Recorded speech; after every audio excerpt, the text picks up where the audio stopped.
Well, I have the honor to introduce our guest speaker today. So to some of you, you know her well, Reverend Dr. Michelle Madrano, and some may not know her at all. And if you don't, you are in for a treat. Reverend Michelle was the lead minister here for 17 years. Really, just amazing. And now she is a co-minister, co-leader at Mile High Church in Colorado, and we miss her, and we love her, and we just welcome you back, Reverend Michelle.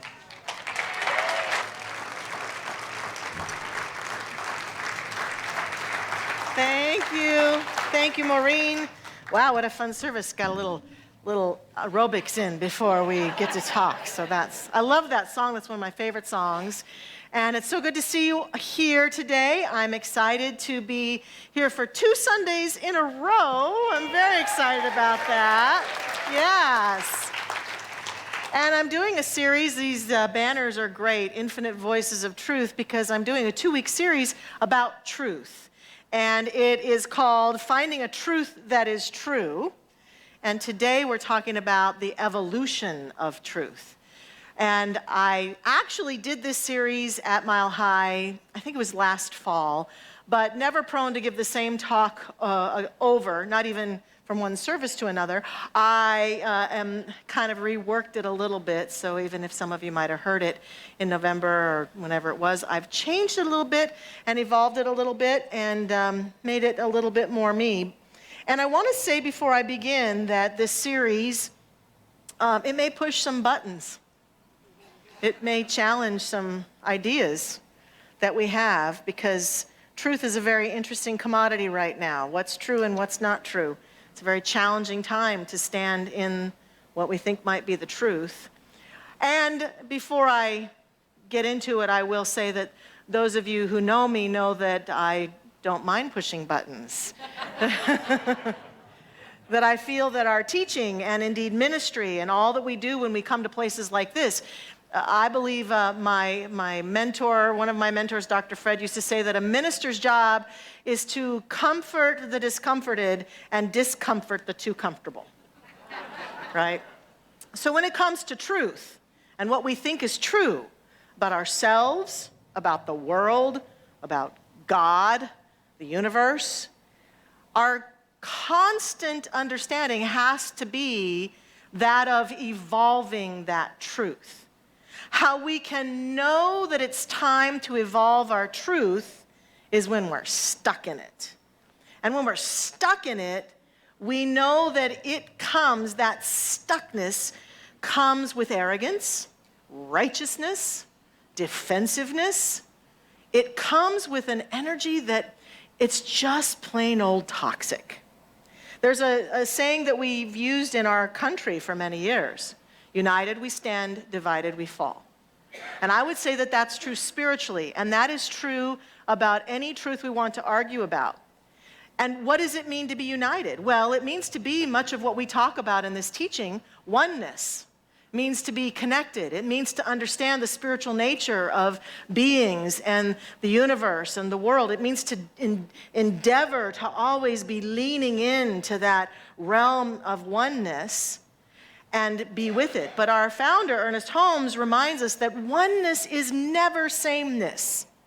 So anytime we are seeking to create or fight for or advocate for a truth that requires that everyone believe what we believe, we are not in oneness. We are in divisiveness. So how do we be with united we stand, divided we fall? There is a way to also understand the paradox of this universe is that we are all one, but at the most foundational level of our beingness, even genetically, we are all completely different, completely unique, absolute, unique, specialized expressions of God. Never meant to be the same as anyone ever at any time.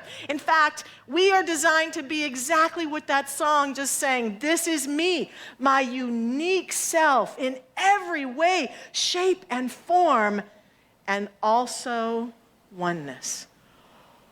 That's a paradox, isn't it? That's a big, big ask. Yet it is the central realm of which we are standing on a precipice right now. And I don't think it's the first time we've ever stood on the precipice. Some people want to argue, well, this is the most historical time of history. I don't know if I believe that. But I do believe if we study history, we see that humanity has stood on the brinks, and different cultures and different countries and different elements of humanity's expression have stood on the brink of, look, folks, it's kind of like nuclear war. We can launch a nuclear weapon, and then we know what's going to happen is if one country launches a nuclear weapon, all the studies say, well, then another country will launch a nuclear weapon, and before you know it, we'll all be very sick or dead. It's over at that point.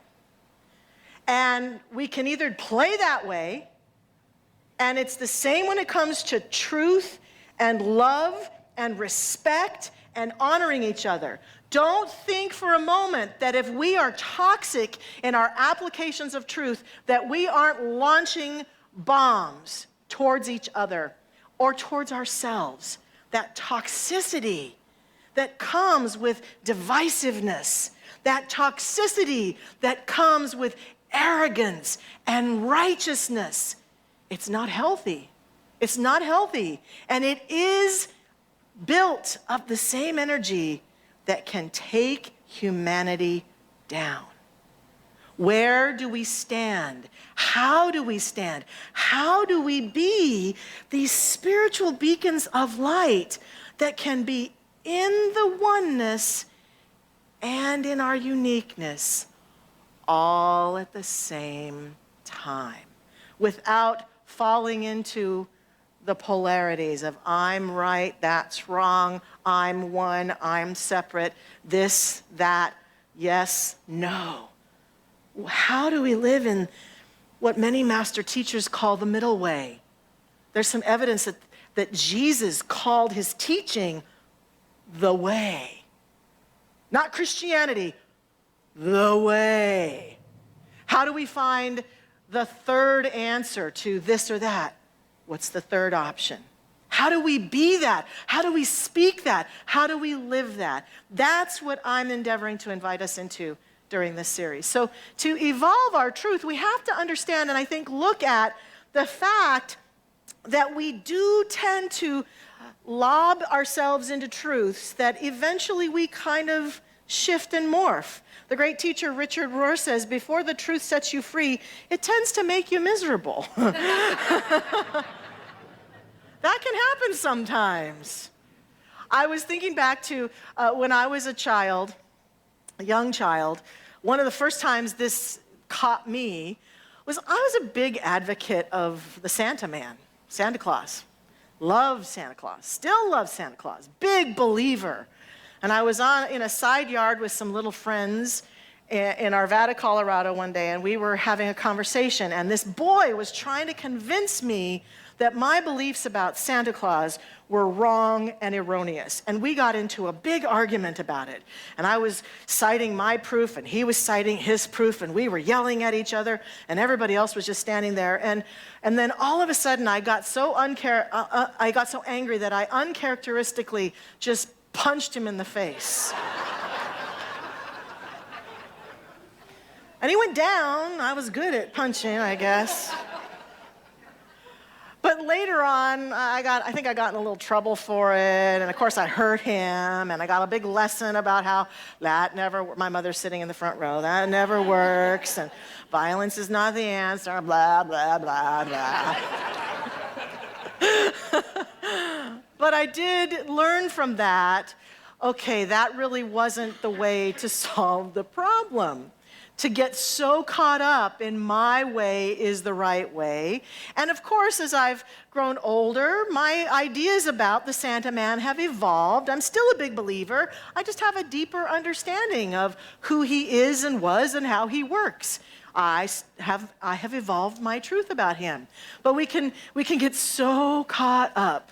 One of the places I've seen that we get caught up is in who we should be and how we should be and who we should love and what we should be doing, and we get very anchored in. So I want to just demonstrate, as I see that I've evolved my truth around the Santa man, let's just kind of anchor ourselves in an awareness of who here might have evolved their truth in their life. So some things that we get really caught up in. Has anyone here, by show of hands, and if you're watching online, you can raise your hand to each other or just to wherever, anyone here ever changed your religion throughout your life? Oh yeah, look around, look at all those hands going up. Anyone here ever changed careers? You were passionate about a career and no, I changed your careers. Okay, yeah. Anyone here ever changed political parties?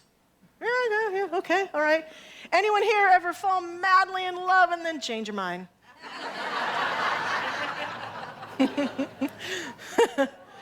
Yeah. So we can evolve our truth. We do evolve our truth.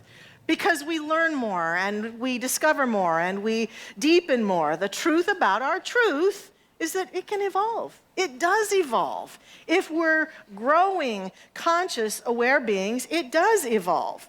It evolves based on new information. It evolves based on inner revelations, new experiences. It can evolve based on critical thinking, and it can evolve based on being open, and it can evolve as we touch into that inner place of the Most High and ask ourselves as spiritually conscious people, who do I choose to be in the midst of this truth or this situation? It can evolve. And so we have to understand that evolutionary journey. And part of how we begin to understand it, I think, is perspective. So think about this for a minute. Let's say that I came all the way over here to this corner, and my only perspective was the people in my eyesight right now. And I said, well, these are the New Vision Center people. Look at them. They're so beautiful. Even in the dark, they're gorgeous. But this is it. This is my perspective. This is life at New Vision Center. What am I doing in that process? I'm completely ignoring all of the, you all are probably thinking, but what about them over there? Well, I can't see them, and it's kind of like a toddler. If I can't see them, they don't exist, right? That's the developmental section thing that happens with toddlers, that if I can't see it, it doesn't exist. And so I based my whole truth, my whole life here, just on the people right here. It would be a limited situation, not so wise, and it would be born out of some ignorance because all I'm focused on is what I can see, what I think I know, what's in my perspective. Same holds true if I go over here to this side of the room and base all of my perceptions on just this section of the room. But this is what we are doing every time we lob into a truth about life, a truth about something. This is what I know is true. We are completely missing the perspective. And we know this, we understand this, and yet sometimes our brains have a hard time getting around this, and we can get so passionate about what we believe is true. One of the places I like to remind myself about is that two churches, Our Lady of Martyrs Catholic Church and Cumberland Presbyterian Church in a small southern town, they had a sign debate one day. They both had signs like this, and the Catholic Church put up a sign, "All dogs go to heaven." And the Presbyterians just had to respond, and they said, "Only humans go to heaven, read the Bible." To which the Catholics responded, "God loves all his creations, dogs included." The Presbyterians said, "Dogs don't have souls. This is not open for debate." Oh, did you hear the gasp? See, we have strong beliefs about that, don't we? The Catholics said, "Catholic dogs go to heaven, Presbyterian dogs can talk to their pastors."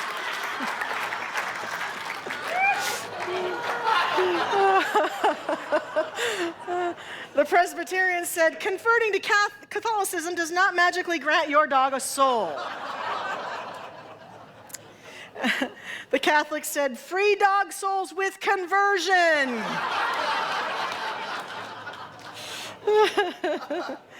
And the Presbyterians said, "All dogs are animals. There aren't any rocks in heaven either." The Catholics got the last line in. "All rocks go to heaven." Good debate, huh? Very good debate. I just think that is so funny, because that's how I feel like we sound sometimes when we're arguing these things with each other. We sound kind of crazy and wild and out of touch and wacky. And so it's really incumbent upon us to really look at what keeps us and prevents us from being willing to look at our truths and evolve our truths and deepen our truths. And the things are the things that probably caught these two churches up. The first one is, we hear a lot about confirmation bias. And I've known this in brain science for years and talked about it frequently, that there is actually a system in our brain, the reticular formatory system of the brain, that's kind of like our own search engine. When we have decided that something is true, then our search engine constantly looks to prove what we believe already is true. Confirmation bias. Confirmation bias can look like, well, I don't believe there's enough money to go around for all humans on the planet. And when we have that belief, then our brain, doing its service to us, constantly looks for the proof. Someone could walk right up to you with a bucket of millions of dollars and attempt to give it to you, but your confirmation bias is so strong, you don't even see them, or you can't accept it, or you can't believe it. You just are not open to it at all, because the bias that you have is that there's not enough. And it could be of anything: money, opportunity, love, anything in the world. And I always say the good news is, with confirmation bias, you get to be right. Yay, you. The bad news is you get to be right. And it's not very healthy. So we, in teaching new thought, that's what we teach, new thought, and change our thinking, change our lives, constantly are challenging ourselves as spiritual beings walking this earthly plane with other beings to look at our confirmation biases about ourselves, about our beliefs, about what we believe about other people, about how we're behaving with regards to other people. Are we being loving and compassionate in our words and actions, but all the while thinking, what an idiot? Are we playing those games? And so confirmation bias can keep us from deepening and evolving our truth. Passion and loyalty. When we discover something that's true, we get passionate about it. And in that passion, we want to share it with everyone. We want everyone to have it, which is a lovely thought. And if people aren't receptive to it, we can feel very frustrated by them and then make them wrong for their lack of receptivity. Or loyalty to a certain idea or ideal. When we understand that everyone is unique, everyone is different, not everyone is going to believe the same thing. And can God, the infinite life, exist under those conditions? Well, it has all these many years. So it can thrive under those conditions. So we can keep ourselves sometimes from evolving our truth because we get so passionate and loyal to a truth.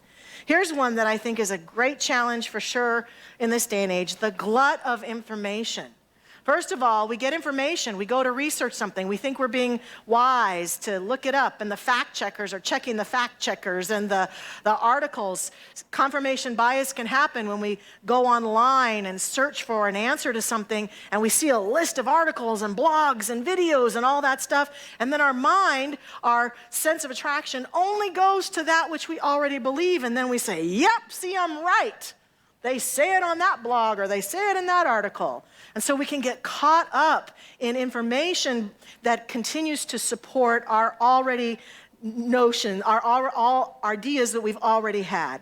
And the last one that I'll say, there's a lot more, is fear. We just get afraid.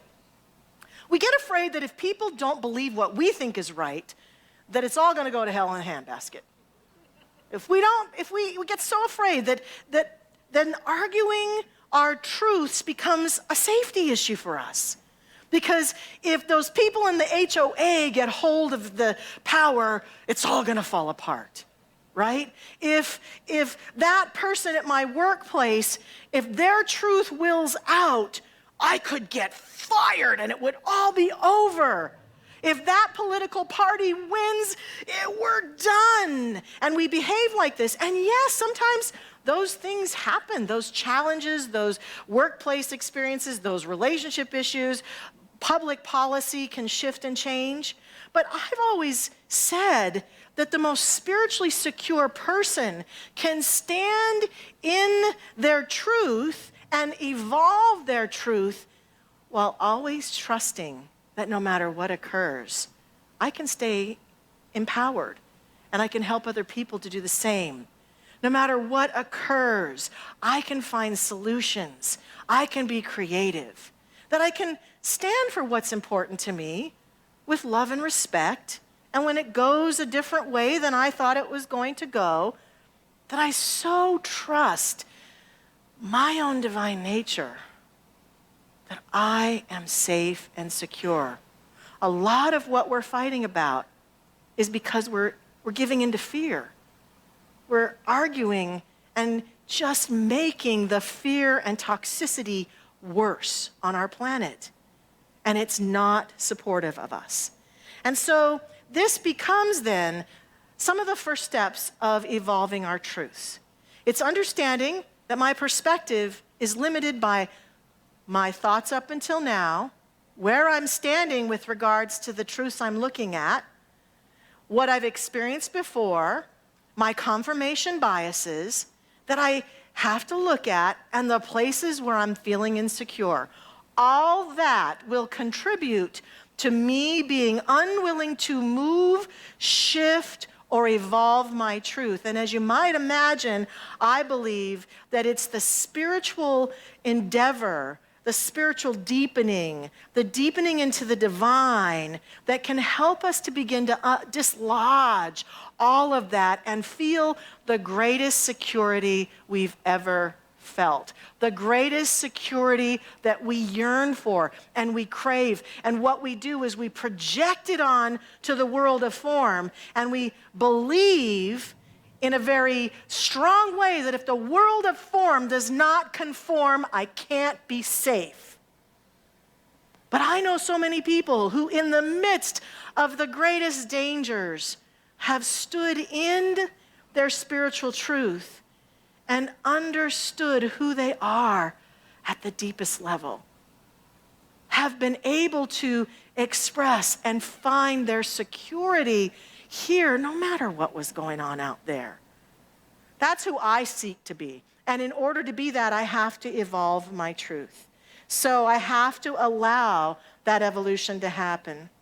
It allows me to see that if we are God expressing, which we believe we are, we can evolve in a way that reflects this.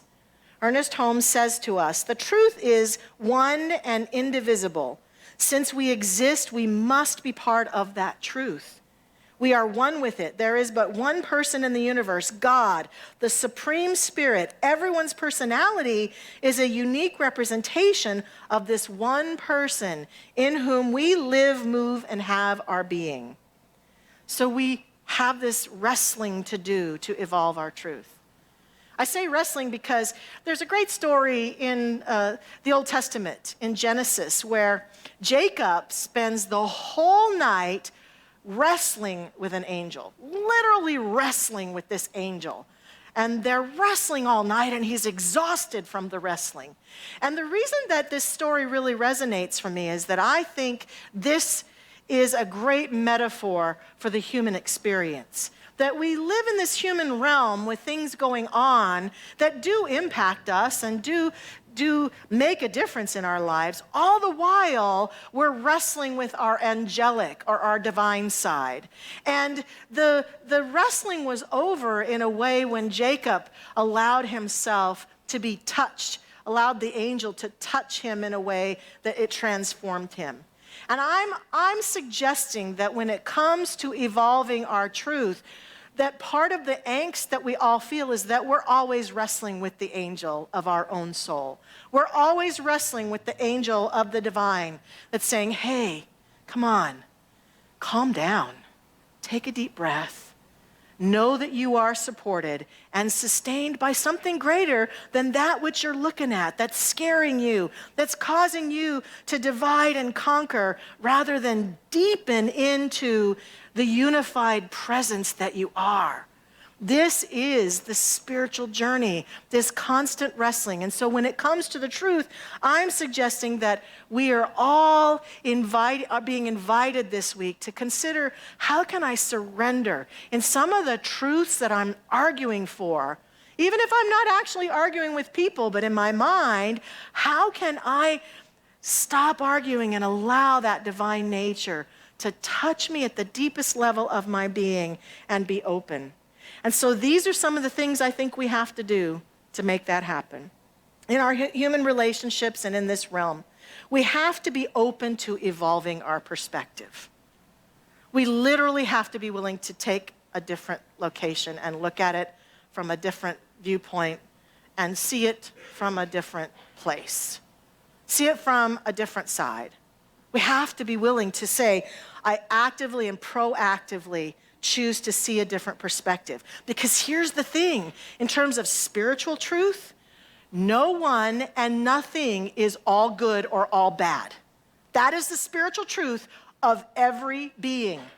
Yes, even that one you're thinking of right now.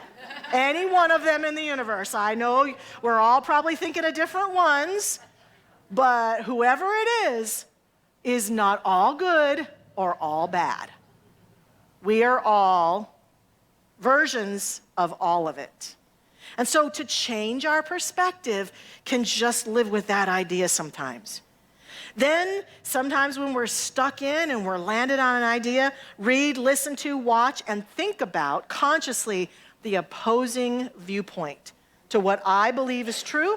What might the opposing idea say about that? Here's a big one. Okay, take a deep breath.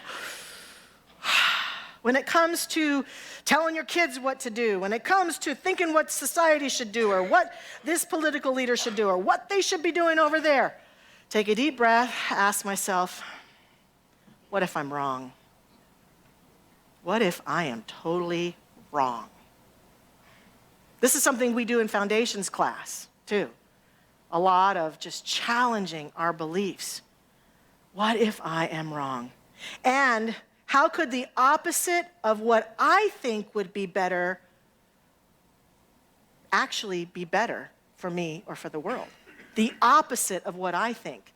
We also do this in foundations class. People bring situations going on in the world and we challenge them to look at them and talk about them and be with them. And then the final question, the real digging question is, what if this situation is the best thing happening on the planet right now?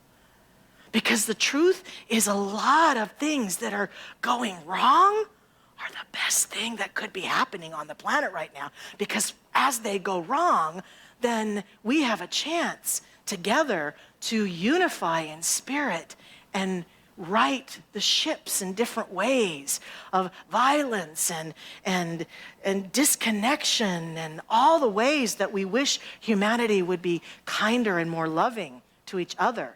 That song that we sing every once in a while, like that peace thing that begins with me, this is where it starts. This is where it starts. And what would it take for me to be more faith-filled? To just have more faith. Faith in humanity, faith in leaders, faith in the world, faith that it's all going to turn out okay. Mahatma Gandhi wrote, "When I despair, I remember that all through history, the way of truth and love have always won. There have been tyrants and murderers, and for a time, they can seem invincible, but in the end, they always fail. Think of it, always," he said. So this is all about letting it be safe, to let go of closed-mindedness and be willing to evolve our truth. Next week, we'll talk more specifically about when I really disagree, how can I apply myself to that?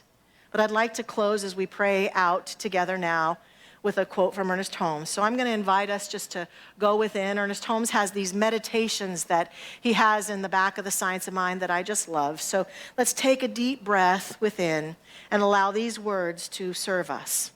It's called, "I have known always. I have always known the truth, and no fear can keep my inner knowledge from me.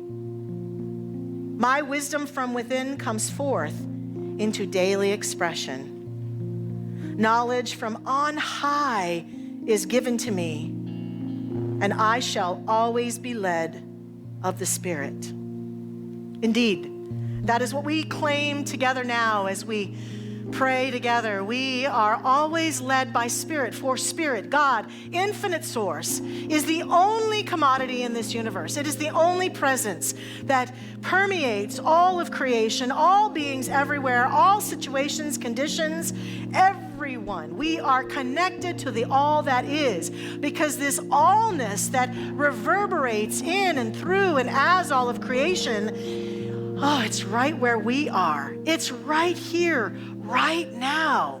We have total access to it, absolute access. And so we allow ourselves to be guided today and in the days ahead by that presence, that power, that light, and that life, by understanding that it may be more important for us to find ways to love those whom we find unlovable than it is to be right.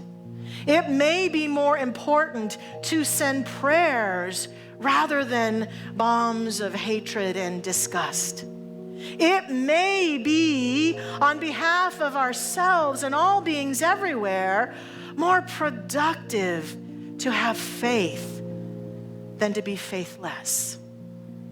We are making a choice at all times, for we have been empowered by the infinite, as the infinite, to choose life abundantly, joyously, proactively, peacefully, and evolve our truth and our collective understanding.